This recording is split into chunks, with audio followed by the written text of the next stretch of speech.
I joined a gym for the first time 3 months ago. Now, a gym is really the last place you'd ever expect something scary to happen. But last week, I had the most horrific experience of my life. I wear one of those wireless headphones when I go to the gym because the wired ones always get in the way, and they're just annoying. Sometimes I'll leave my phone on a workout machine when I walk to the water fountain, and when the phone gets too far from the headphones start getting staticky before disconnecting. I only knew because it happened a couple times before when I walked away too far from my phone in the gym. Well, one late night last week, I was one of the last people still in the gym. I was on one of the seated leg machines. I began my set of 20. While I was pushing towards my final reps, the music in my headphones started getting staticky. That's how my headset said, "Disconnected from phone." I stopped my set and reached over to the phone compartment on top of the machine, and I was filled with worry when I couldn't feel my phone. It wasn't there. I looked around the gym desperately, thinking someone might have taken it. I only saw 2 other people in the whole gym though, excluding the guys sitting at the front desk. One guy was really fat and sweaty, and the other guy was sitting on one of the machines, looking down on his phone. Which one could have taken my phone, if either of them? I had to approach the guy sitting on his phone, as much as I didn't want to. He had earbuds in, so when I approached him, he looked at me with a confused look on his face, as if he didn't want me to be talking to him. He took one earbud out and looked at me, and I firmly asked him, "Did you take my phone?" He looked at me in silence for a couple seconds, then said, "No." There was an obvious attitude. I asked him if he saw anyone else walking by recently, and he just shook his head no. For some dumb reason I said, "Thanks," and walked away, when I deep down wanted to tell him to quit being a dick. I went to the front desk and asked the worker to check the video cameras and see once and for all who actually took my phone. As the guy working the front clicked around on his computer, the rude guy who I spoke to walked past me and out the exit. The worker then turned the computer screen so that I could see it and clicked play on a video, which showed the guy who left 15 seconds ago taking my phone. I thanked the employee and ran to catch the guy who just left. But by the time I got outside, the guy was nowhere to be found. The scary thing that sunk in right away was the fact that I recently disabled my passcode and blocked my phone, meaning he had access to all of my apps, all of my texts, pictures, emails, all of my data basically. I went back inside and that's the employee to track that man's membership info. But when he checked the cameras, the guy didn't even check in. He simply walked past the counter unnoticed, so there were no records of this guy, even being a member of the gym. The footage showed that he suspiciously walked around between machines, looking around a lot like a nervous person. I asked the employee to report that to the police. He said he'd show it to his boss tomorrow. The next day, I called my best friend Tom, so I could tell him why I wouldn't be answering texts for a while, and to also see if he could tell all my other friends what happened. He started freaking out on the phone, begging me to tell him I was kidding about losing my phone. He told me someone had been sending him texts and came to his house. I didn't understand, so he said he'd be over to show me. 10 minutes later, Tom got to my house and showed me a long conversation between him and someone using my phone, pretending to be me. It started out with the person on my phone saying, "Hey, can I stay at your place tonight? I got in a huge fight with my parents." Tom said, "Yeah, let me know when you come over." Then the guy who was using my phone said, "Can you just leave your back door open? I'm gonna be over super late, and I don't want to wake you." The conversation went on a little while longer before Tom finally agreed to just leave his back door unlocked. Tom went back to sleep under the impression that it was actually me who would be coming through that back door. When we finished reading the conversation, Tom looked up at me and said, "The cameras." We rushed to his house together and watched the footage captured on the cameras throughout his house. I was disturbed, but also not surprised to see that man from the gym, who took my phone walking in through the back door of Tom's house. He scavenges the place, grabbing expensive household objects and throwing them in his pockets. He moves from the den to the kitchen, and eventually to the upstairs. I saw the fear in Tom's face when he watched the man on the camera on the upstairs hallway open his bedroom door, step in for about 20 seconds, and come back out, leaving the door open. The man was in the house for about 10 minutes before sneaking back out the back door. It looked like he took a lot of valuables. Tom and I sent the video footage to the police, and when I went back to the gym, the manager told me she'd be sending their footage as well. 3 months later, not a word from the police, so whoever stole my phone and snuck into Tom's house got away scot-free. I currently go to a 24-hour gym in my town.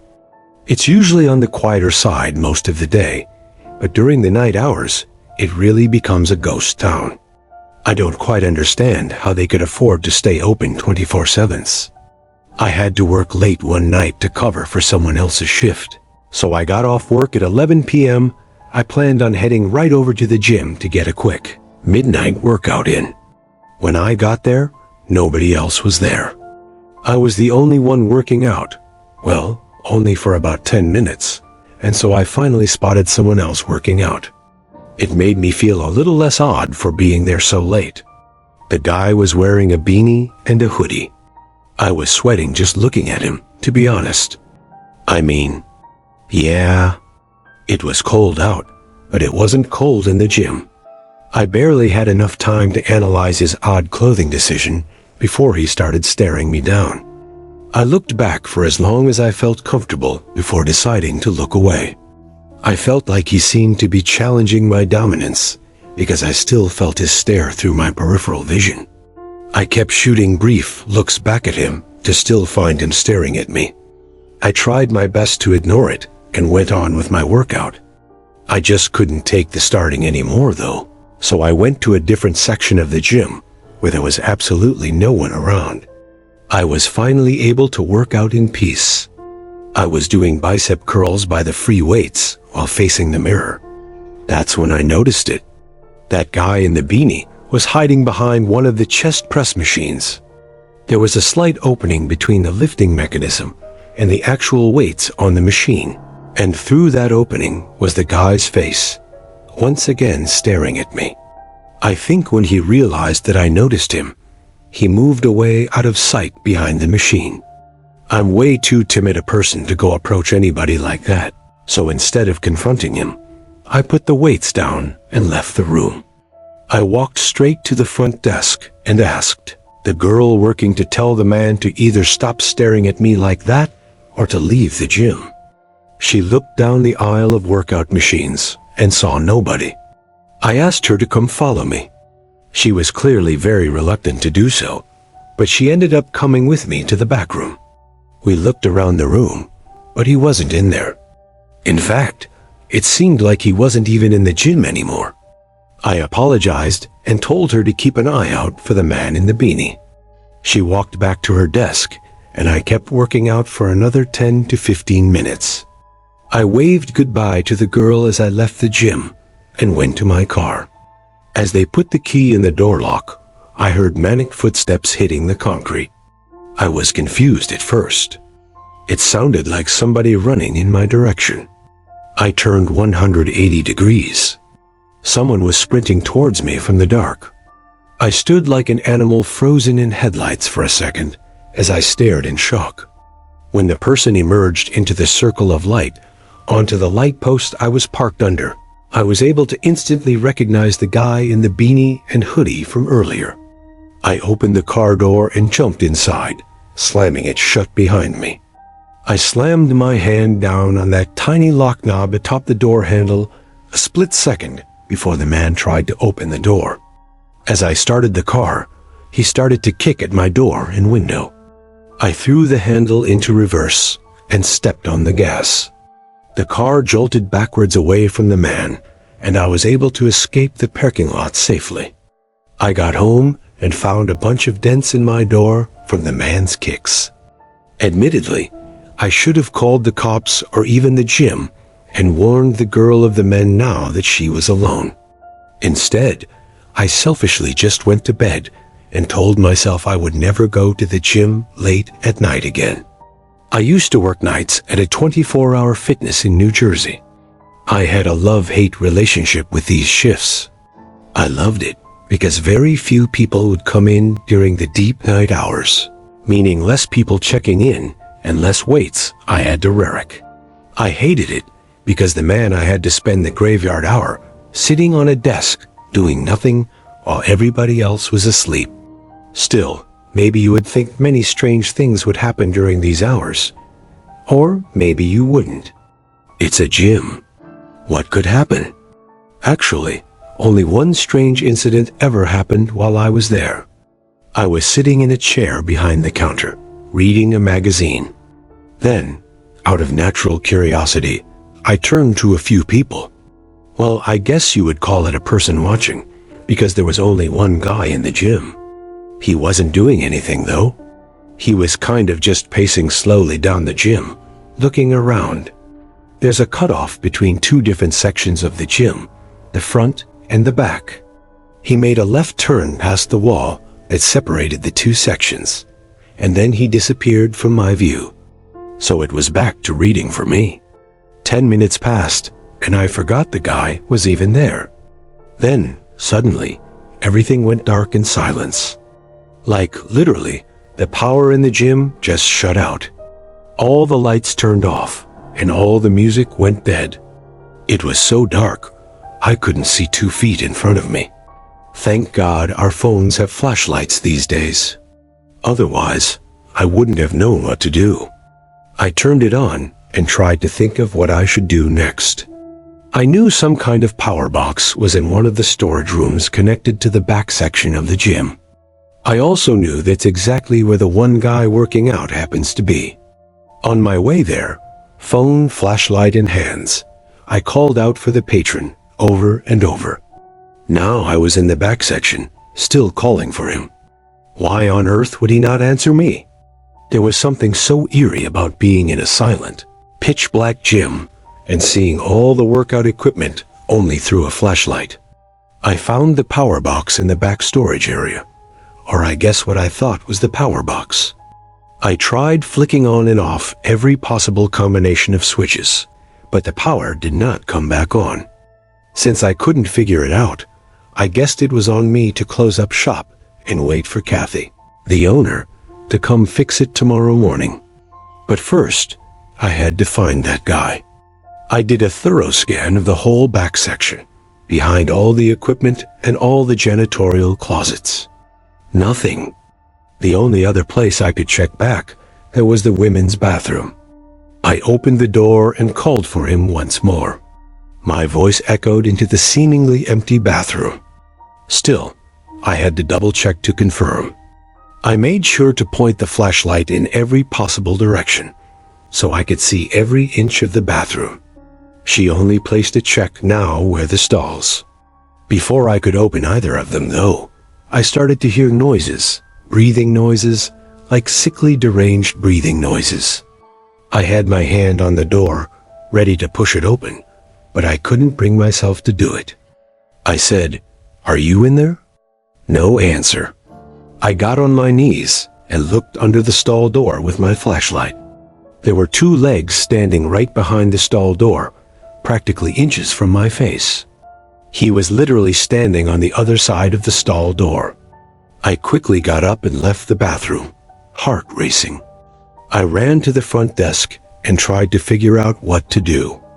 I tried calling the owner, aka my boss, but obviously she was asleep by this time. I left 2 different voicemails on her phone. The only other thing I could think to do was call the cops, and so I did. I didn't know what else to say, other than there was a suspicious man in our gym, and I was 90% sure he somehow cut the power. I hung up the phone and felt alone and horrified in the darkness and silence. Suddenly, a metallic hit sound came from across the dark gym, like one of the machine's weights being dropped. I shined the light down the gym and called for the patron once more, and then called out that we're closed, that he had to leave. Then I think I saw him. I saw someone walking between two machines before getting too far from the light to see. It seemed like he was messing with me now. I shined the light in the direction that he was walking, and I swear to God, it looked like, just at the edge of the light, there was a face looking at me. The blue and red lights from the cop car outside lit up the front section of the gym briefly. A cop knocked on the now dysfunctional front door, and I physically opened it to let him in. He took out his flashlight, greeted me, and said he'd take a look around. All I saw from the front desk was the light of the officer patrolling the whole entire gym, including bathrooms and closets, before coming back to me and saying it's empty. He suggested that whoever it was left through the back door, and that I should lock up and come back tomorrow morning, and that's exactly what I did. By the time I got back the next morning to check on things, Kathy was already there. Apparently, it was just a simple power outage the night previous. Kathy and I checked the camera footage together, and those brief moments before the power went out, we checked for the guy I described, but he wasn't there. There was no footage of him entering the gym.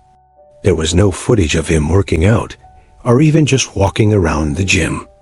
Kathy looked at me like I was alone, but I was too frozen with shock and confusion to care. I swore up and down to her that someone was there that night.